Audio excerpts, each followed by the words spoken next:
guys?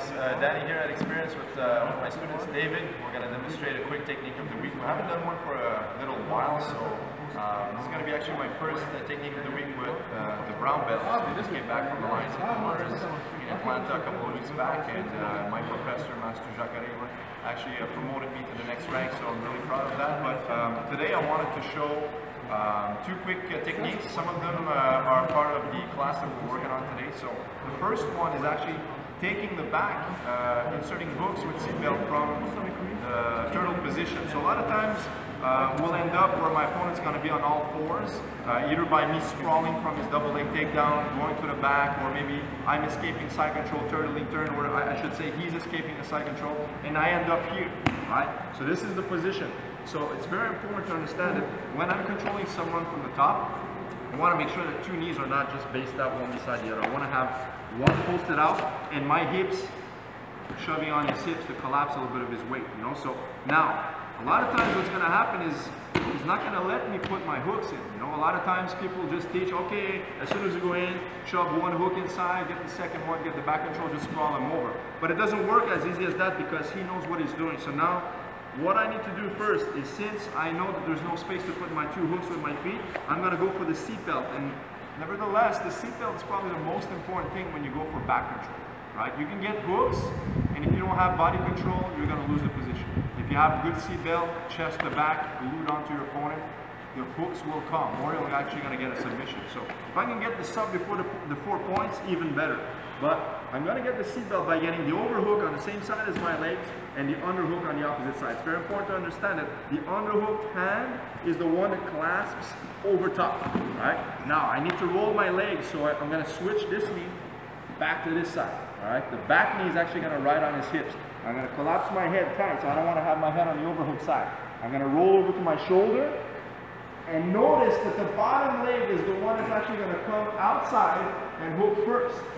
Alright, and then I'm going to take the top leg and hook it over top. Alright, so that's one common mistake a lot of people do, is as I roll my opponent over, they chase that lead hook or the top hook. Alright, so it's going to look something like this. They go seatbelt position, everything's tight. Ride them over, they get to here. That's nice. But then my opponent's body weight is stuck on top of my leg. Alright, so two things now. I don't get my 4 points in a tournament. I'm having a good control, but even if I can get the sub, chasing his collar, it's going to be difficult for me to choke him out, because since my bottom leg is underneath and it's trapped under his hips, Dave is going to shrimp out, scoot his hips, boom, and work the escape, right? And then when he turtle turns in, boom, I either have half bottom or side control, okay? So it's important to, I'm going to show you a little detail, as I get to here, seatbelt control, tight, switch my hips, boom. Then I ride him over, bottom leg, right leg in this case, shoots right out, and then it clasps. All right, so I want to get rid of this right away. Now the second hook, this side here on my left side, it doesn't matter if it doesn't land straight in.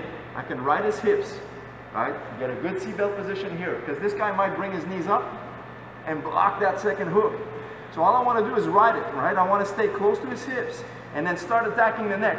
So either with the collar, start working this. Now he's thinking neck control, right? Neck. I'm going for the second one. This one gets forgotten, and then boom.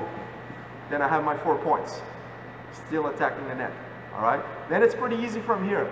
All right. All I need to do is go back, seatbelt with his own arm, trap it here, and then I have the rear naked choke. Boom. Okay. So that's our first technique.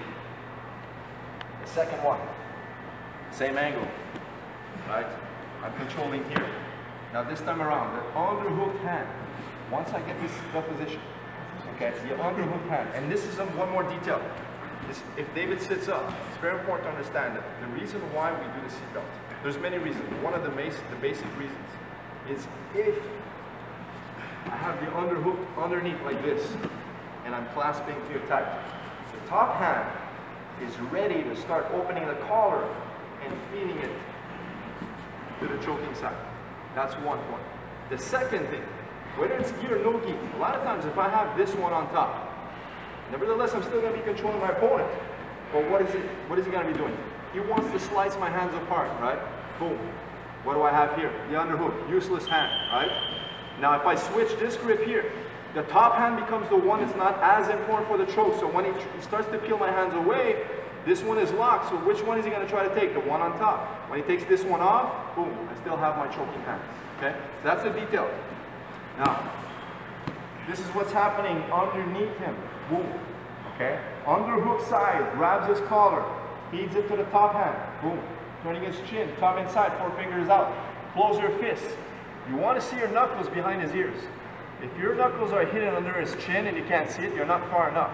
So you need to go all the way up. That way my wrist bone is also going to choke one side. So I'm going all the way up until my knuckles pass his ears.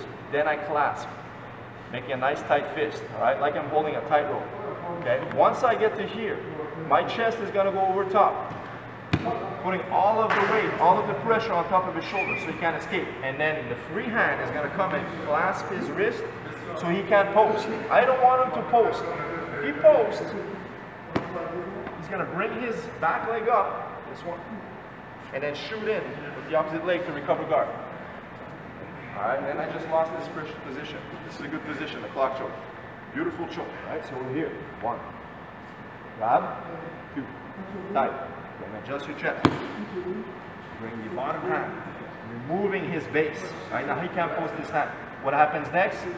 Put all of your weight on the front foot, and the back leg is going to scissor in. See how my hips are walking towards his head. Now his face is on the mat. All right, one more step, and that's the choke. All right, and that's the reason why we call it a clock choke, because we're going clock or counterclockwise. All right, so basically it's a collar choke, one hand. Okay, one last time. This angle. You guys are going to get the seatbelt. Instead of rolling him over, he's giving me his collar, so that you have a beautiful opportunity for the sub. Pass the hand all the way in. Hold it tight.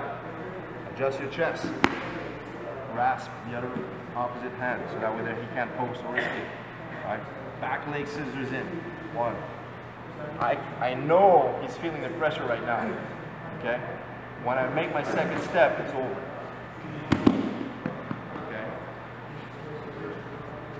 Now, my friends, is the technique of the week. Back control with seatbelt, hooks, and clock choke from the turtle position. Oos.